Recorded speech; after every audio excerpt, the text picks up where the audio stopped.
Alô, torcida do Leão da Vila Municipal, passando aqui para avisar que o canal está com uma entrevista exclusiva com um novo técnico do Nacional, Gilmar Popoca. Sim, falamos com um homem direto lá do Rio de Janeiro e ele deu alguns detalhes sobre como está sendo feita a montagem do elenco do Nacional e quais são as pretensões da equipe nesta temporada. Você confere agora no canal do Leanderson Lima, mas antes, não esquece, se você é novo por aqui, faça sua inscrição no nosso canal, também deixa aquele joinha maroto e também comente aí o que você achou desta entrevista. Vamos que vamos, roda o VT!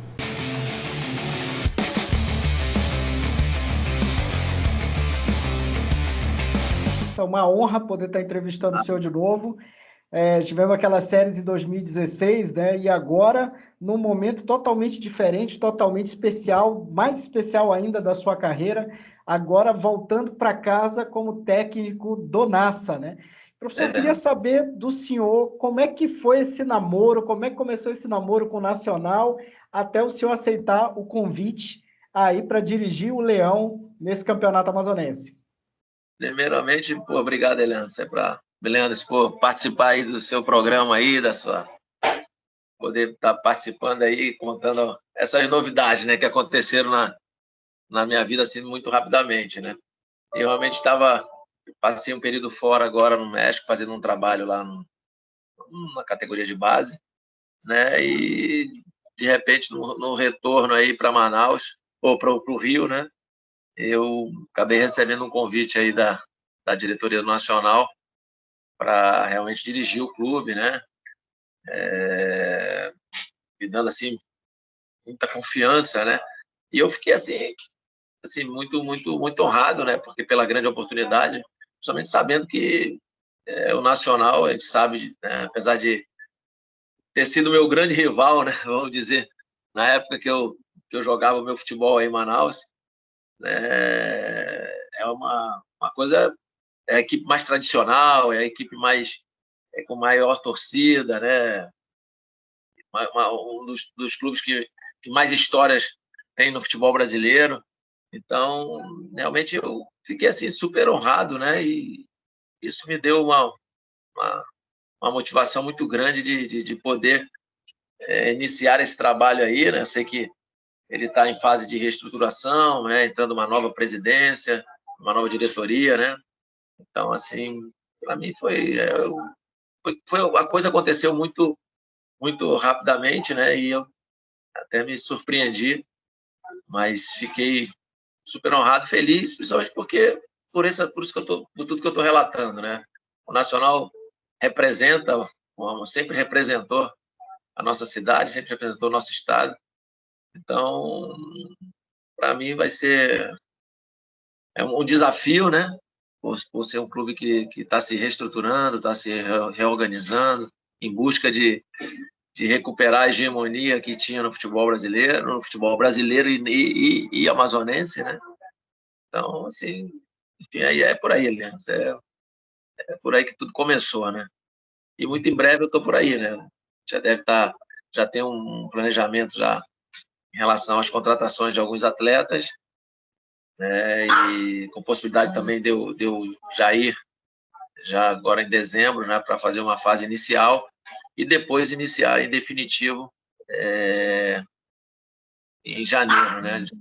Deve ser início de janeiro, porque o campeonato inicia dia 27, se eu não estou equivocado, de 26, 27 de janeiro, em virtude da antecipação, né? Porque é um campeonato que iria começar mais para fevereiro, março, mas em virtude da Copa do Mundo, eu acho que houve aí um adiantamento em cima do calendário. Uhum. Tá certo, professor. E, professor, assim, a gente tem falado na nossa pré-entrevista, né? A gente sempre tentando contato, o senhor sempre dizendo que está numa correria muito grande aí por conta desses acessos. Fala para a gente como é que tá, como é que é essa parte, como é que funciona essa montagem de elenco. Na conversa que eu tive com a direção aí, nos dias que eu passei aí em Manaus, existe um representante, né, que já conhecido do clube também, já conhecido aí da região, né, que tenha o conhecimento de atletas, né, da própria região, da própria, enfim, do mercado que circula aí por Manaus, né? E que também circula no futebol brasileiro, né? Mas que tem que entender também que existe valores, né? Tem um valor pré-definido pela diretoria nas contratações, então tem que ser dentro daquele orçamento, e a gente funciona dessa forma. Lógico que também a diretoria me deu autonomia para que eu também pudesse fazer algum tipo de indicação, né? Eu não sou assim a pessoa mais indicada, né? Apesar de conhecer muita gente, muitas coisas. O mercado hoje está muito pesado, né? Os valores estão cada vez mais altos, né? Atletas às vezes de categoria de base, ou então mais jovens, então surgindo realmente já tem um custo muito alto. Então a gente também fez alguma pesquisa também, procurando colaborar aí na formação desse grupo aí, né? E a gente consiga ser realmente um grupo extremamente competitivo para fazer um grande campeonato amazonense, né? Visando também não só o título, né? Porque o Nacional tem sempre que pensar assim, o Nacional é grande, é gigante, buscar o título do campeonato, mas também competições nacionais, né? Que isso aí, o campeonato te dá essa possibilidade, né? De participação em campeonatos nacionais, como Copa Verde, como Série D, com a própria Copa do Brasil, né? Mas então a gente vai ser um campeonato bem, bem apertado, bem difícil, mas a confiança é muito grande, porque representar o Nacional tem sempre que ser muito bem representado. Uhum. Professor, e assim, hoje o senhor volta para Manaus num cenário bem diferente em termos de clubes, né? Teve de 2013 para cá, surgiu o Manaus FC, o Amazonas surgiu depois, agora o Manauara, ou seja, estão surgindo clubes novos na cidade, né? Como é que o senhor analisa essa reformulação, essa surgimento dessas novas equipes? Eu acho que, por um lado, é interessante, né? Por outro, a gente fica um pouco entristecido, porque existem clubes tradicionais, né, que ficaram um pouco no abandono, né? Vamos dizer, né? Mas, por outro lado, é bom, porque isso gera muito mais competitividade, isso gera mais qualidade, né? Hoje a gente tem o Manaus aí que nos representa aí em campeonatos importantes do futebol brasileiro. Por muito pouco o Manaus aí não ascendeu a Série B, né? Já é um grande representante do nosso estado aí nessa competição da Série D, da Série C, né? Tem o São Raimundo, tem outros clubes aí que são mais tradicionais também, vem em crescimento. Então, eu acho que isso é muito bom, é muito importante isso, né? É o que eu falo, se você não se estrutura, se você não se organiza, se você deixa a coisa desandar, né, administrativamente, realmente o clube fica com dificuldade, né? Então, talvez por isso, alguns empresários, alguns representantes aí da nossa cidade fizeram investimento em outros clubes que surgiram e que têm obtido sucesso, né? É por isso que eu digo que vai ser um campeonato extremamente competitivo, difícil, mas bem interessante, bem interessante. Professor, a gente sabe que todo treinador tem ali o seu estilo que gostaria de ver sua equipe jogando, mas a gente sabe também que às vezes é preciso adaptar para aquilo que você tem em termos de elenco, né? Pela vontade do professor Popoca, o que ele gosta de fazer em campo? Como é que o senhor gosta de ver seu time jogando? Primeiro assim, eu vou conhecer meus atletas, né? Eu vou praticamente conhecer a equipe toda, né?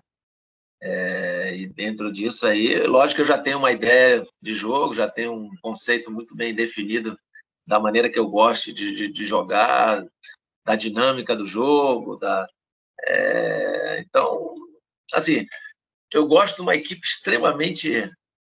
Eu acho que o futebol atual hoje ele é dinâmico, né? Ele é um jogo que não existe mais aquele jogo tão cadenciado, naquela posse de bola tão. Uma equipe que realmente preconiza somente a posse de bola, né? Eu acho que a posse hoje ela tem duas variações aí. a posse de controle, que eu falo sempre, que um jogo mais controlado, com saídas mais elaboradas e tal, e uma posse mais progressiva, né? Mais objetiva, mais vertical. E eu acho que o jogo hoje funciona muito nesse sentido, né? Agora, com certeza, eu gosto de uma equipe extremamente técnica, qualidade, né? Com muita qualidade, mas com muita velocidade, com muita dinâmica, e que seja uma equipe extremamente competitiva, principalmente quando não esteja assim, com a bola, né? Quando a gente fala que a equipe é uma marcação forte, enfim, é o futebol atual, né? Acho que é dessa maneira que eu penso o jogo hoje, né? Agora sempre com jogadores de qualidade. Eu não gosto do jogo feio. Claro que às vezes você tem que se adaptar ao que você tem, mas a minha esperança é que eu tenha realmente um grupo com boa qualidade técnica para desenvolver esse jogo ofensivo de preferência. Não tenho, na minha cabeça nunca me gostou essa ideia de jogar defensivamente, de jogar por uma bola, primeiro eu defendo, depois eu ataco. Não, você tem sim que ter uma defesa bem sustentável, né? Bem organizada, bem definida, mas uma equipe que proponha o jogo o tempo todo e que busque a vitória sempre, né? E é dessa maneira que eu vejo o futebol hoje. Eu gosto disso, né? Eu fui acostumado assim. E eu tenho muita fé que eu possa realmente encontrar bons jogadores, né? Pelo que estão me passando, e a gente possa aí colocar essa ideia, né? E que eles consigam ter esse entendimento, que a gente possa construir uma equipe bem, bem organizada e bem competitiva, né? Tá certo, professor. Jogar para frente, né? Jogar no ataque é uma coisa que sempre foi sua característica, né? E agora eu queria perguntar do senhor o seguinte: o senhor teve uma carreira passando por gigantes do futebol brasileiro, né? Flamengo, Botafogo, foi medalhista olímpico, campeão mundial, né? Na divisão de base da seleção. Eu queria perguntar do senhor o seguinte: o que essa carreira maravilhosa que o senhor construiu, o que ela te dá de suporte como treinador, assim, para que você fale sobre isso com os teus atletas, dessa tua experiência, ou tu achas que é muito mais o trabalho do treinador, do que ele conversa, do que o passado mesmo que ele teve? Eu acho que tudo tem sua importância. Por exemplo, hoje o treinador hoje ele não vive somente do conhecimento que ele adquiriu através dos estudos, através, né, desses cursos que são feitos, né, dos vídeos, das observações, né? É também muito importante essa coisa da gestão de pessoas, né? E essa vivência que eu tive na minha carreira desde os 15 anos, né? Isso vai te dando uma bagagem, vai dando a você um conhecimento de coisas que você vai, às vezes, vivenciar no dia a dia, né? São detalhes que você vai na observação, no olhar, né? E não é fácil, né? Porque cada atleta tem a sua característica de viver, de ser, né? A sua personalidade. Então, é super importante também essa coisa de você saber gerir o grupo, né? Lógico que é por isso que eu digo, essa vivência que eu tive, essa experiência que eu tive não só de vestiário, da vida do futebol que ela me proporcionou, né? O conhecimento também de ter vivido com profissionais, treinadores de altíssimo nível do futebol brasileiro, né? Dos maiores da época. Então, isso tudo agrega, isso tudo te traz aí uma ajuda muito grande, né? Juntamente com um conhecimento na parte dos estudos, da parte tática, né? Que é hoje tão badalada, né? Tão pedida aí por todos, né? Então, assim, eu tenho uma frase que eu uso sempre, assim, às vezes, que um dos grandes jogadores do futebol mundial, chamado Cruyff, ele sempre falou uma coisa: futebol é simples, né? O difícil é fazer o simples, porque é sempre, muitas vezes você quer utilizar muita complexidade, sabe, quer criar muitas nuances aí, muitas coisas difíceis, e aí acaba se não conseguindo os seus resultados, né? Então, assim, procurar simplificar, mostrar, tentar ordenar a sua equipe, né? Enfim, mas com certeza a minha história como jogador, como atleta, né? Com certeza vai me ajudar muito também nesse caminho aí, nessa trajetória como treinador, né? E, professor, quem foi o treinador, o técnico com quem o senhor trabalhou quando o senhor era jogador, que o senhor hoje se inspira, ou pelo menos usa parte ali do que o senhor aprendeu no dia a dia com ele? Olha, nas categorias de base, eu tive a honra, né, e para mim foi o grande, o professor Carlinhos, né, foi um grande craque do Flamengo da década de 60, né, considerado violino, né, pela classe que jogava e tal, por muitos detalhes que ele adicionava ao nosso jogo, né, ao cuidado com a parte técnica dos seus atletas, né. Eu posso até dar um exemplo, né. Eu lembro que uma vez ele era um cara que ele após os jogos ele fazia uma avaliação de cada atleta, né? E ele era tão exigente na parte técnica, né? Porque futebol, claro, todo mundo sabe jogar e tal, mas é importante a parte técnica, né? É fundamental você chegar no profissional com menos problemas técnicos, né? Com dificuldade de um passe, de um drible, de uma situação, do entendimento de jogo. E ele era tão criterioso nisso. Eu lembro que um jogo eu fiz 2 gols na final, dei 2 assistências, fui um dos melhores jogadores em campo e na hora de ganhar as notas, né? Naquele tempo sempre dava umas notinhas pra gente. Ele me deu 9,5, né? E aí eu falei, pô, professor, mas por que eu não ganhei 10, não? Aí ele falou, não, meu filho, sabe por quê? Porque um bom domínio, a bola não foge um palmo do seu peito, a sua bola fugiu 2. Então, assim, são detalhes assim que eu falo, né, que é da exigência técnica dele, né, da busca da minha formação, né, eu falo como eu estava ainda na categoria de base. Então, isso chamava muita atenção, né, desse cuidado, dessa coisa que ele tinha com os atletas, né? E, lógico, dentro da movimentação que você tinha, enfim, alguns detalhes que ele atentava o tempo todo para que eu corrigisse sempre, estivesse sempre melhorando, né? E outro treinador que me chamou muita atenção, assim, que eu tive no profissional, eu considero também um dos grandes, né? Infelizmente já faleceu, foi o professor Cilinho, né? Que foi aquela geração do São Paulo, de Silas, Miller, Pita, criou toda aquela turma nova do São Paulo que surgiu, né? E o Silas e o Miller, inclusive, chegaram à seleção, à Copa do Mundo e tudo. Então, era um treinador muito inteligente, a maneira que ele te posicionava, a maneira que ele te colocava as situações, entendeu? Então, assim, e como o comportamento dele também, né? Então, eu assim, admiro muito, né, esses 2 treinadores que eu tive a possibilidade de trabalhar, né? Tem outros também que foram maravilhosos também, o próprio professor Zagallo, Lazzaroni, Carlos Alberto Torres, enfim, eu tive vários treinadores, né? O professor Nelsinho Batista, tive vários treinadores aí que realmente aportaram, né, para me dar uma... Você vai fazendo um filtro e vai juntando, né, algumas coisas para que você possa sabe, ser melhor, né? Não é ser melhor, não é bem essa palavra, mas aproveitar tudo aquilo que você aprendeu, né? E, com conhecimento de todos esses aí, né? E tentar desenvolver aí a melhor forma possível o seu trabalho. Uhum. Maravilha, professor. E, professor, como é que o senhor analisa hoje esse bafafá? Porque hoje parece que virou um negócio assim, treinador estrangeiro versus treinador brasileiro. Ainda mais agora com a vinda dos portugueses, aquela coisa toda. Mas, em compensação, você tem, por exemplo, um trabalho do Cuca que foi feito, tirou o Atlético da fila aí depois de 50 anos. Como é que o senhor analisa esse quadro que a gente está vivendo hoje no Brasil? Eu acho assim, eu acho que às vezes a imprensa, né, ela rotula, né? Ela realmente, às vezes a gente sempre valoriza o que não é nosso, né?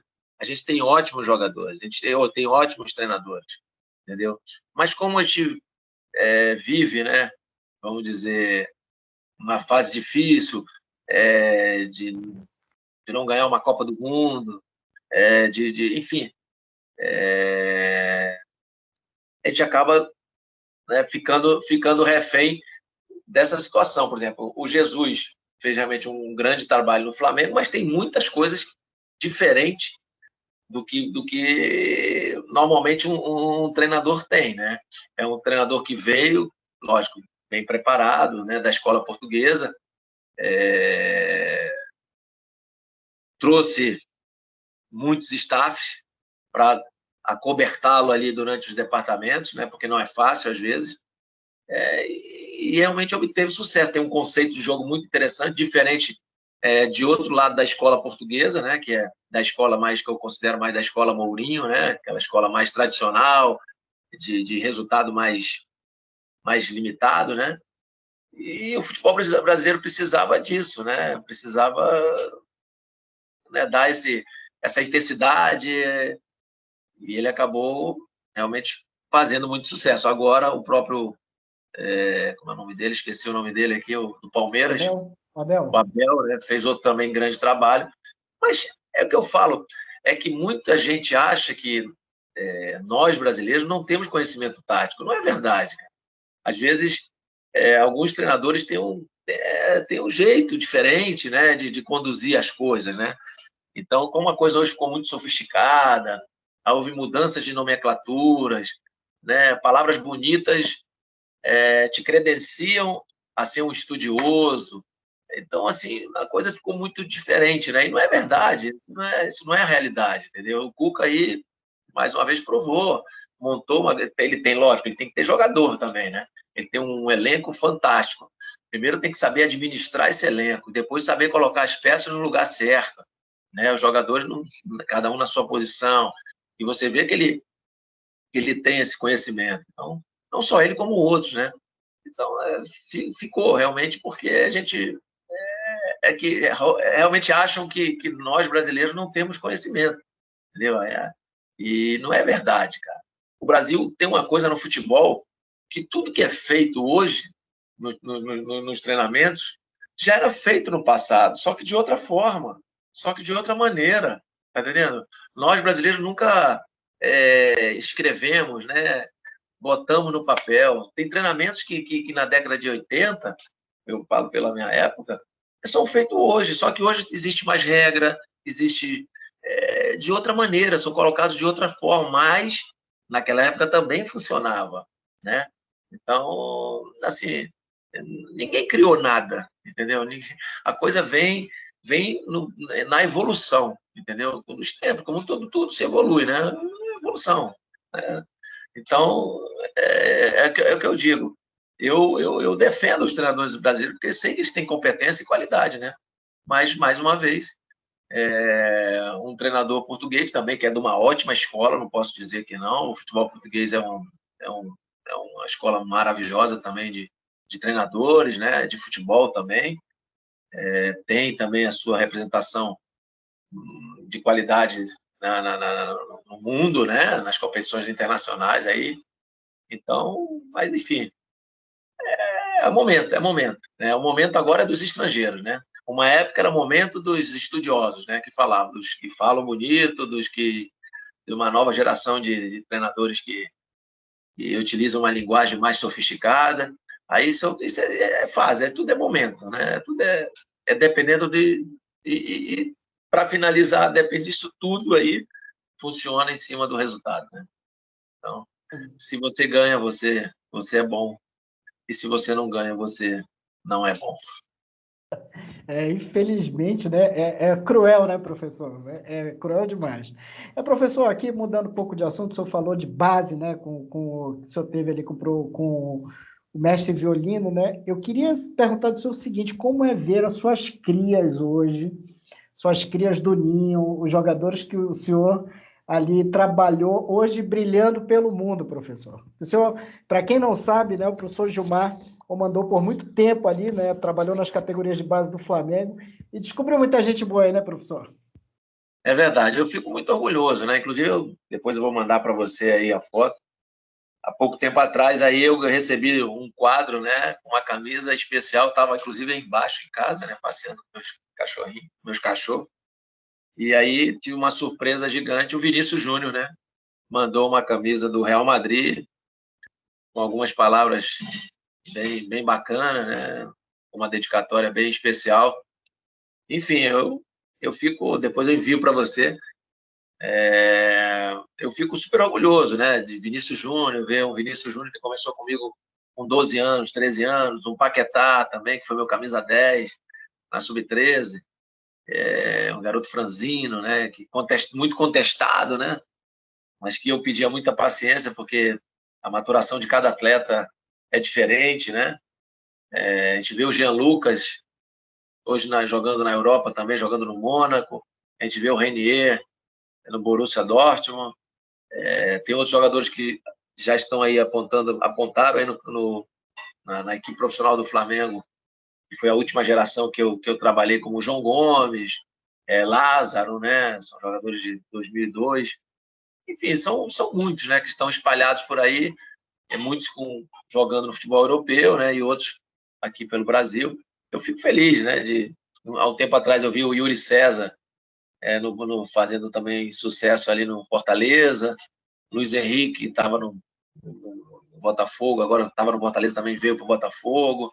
Enfim, a gente fica muito feliz de ver esses garotos, né, formados, né, e agora performando aí, né, nas equipes profissionais e buscando seu espaço, né, porque eles sabem que a competição é muito grande e eles têm que cada dia evoluir mais, crescer mais, né? Não adianta ter tido uma base e não seguir crescendo, seguir evoluindo, seguindo aí, mostrando todo o seu talento, né? Então, eu fico super orgulhoso aí de ter participado da criação desses meninos aí, né?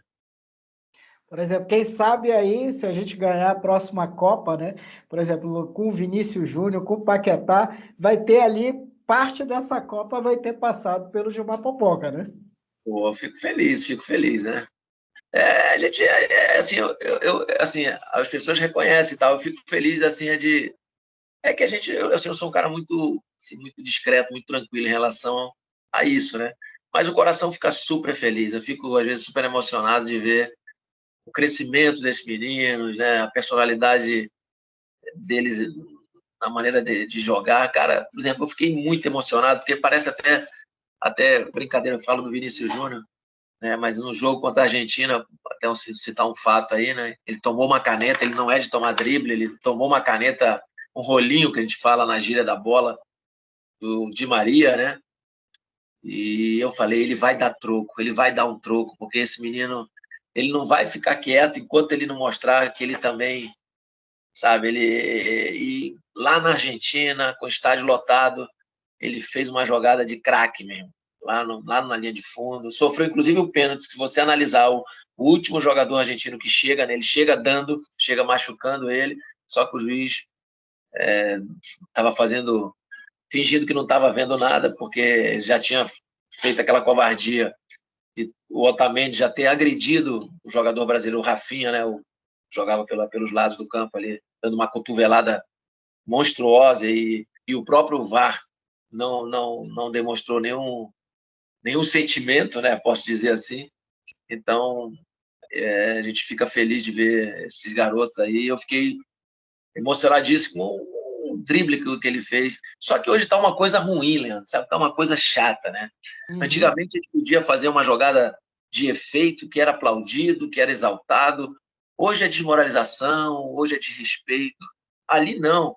Eu acho desrespeito se você pegar uma bola, ficar fazendo embaixada no meio campo, fazer uma graça ali para querer humilhar o adversário. Não, mas uma jogada que você está sempre direcionado ao gol, você tem que usar tudo que Deus lhe deu, né? Todo o seu, a sua plástica, a sua qualidade, sabe, a sua habilidade para produzir em relação ao gol, né? Só que hoje está muito chato, porque se o cara dá uma caneta, se dá um drible, entendeu? Então, assim, o futebol assim, ficou um pouco chato, né? Não é só o futebol, não. A vida está um pouco chata, entendeu? Graças a Deus, eu agradeço a Deus, porque eu acho que as gerações passadas conseguiram viver mais, sei lá, não sei. Eu prefiro parar por aqui, tá bom? Ficar por aqui.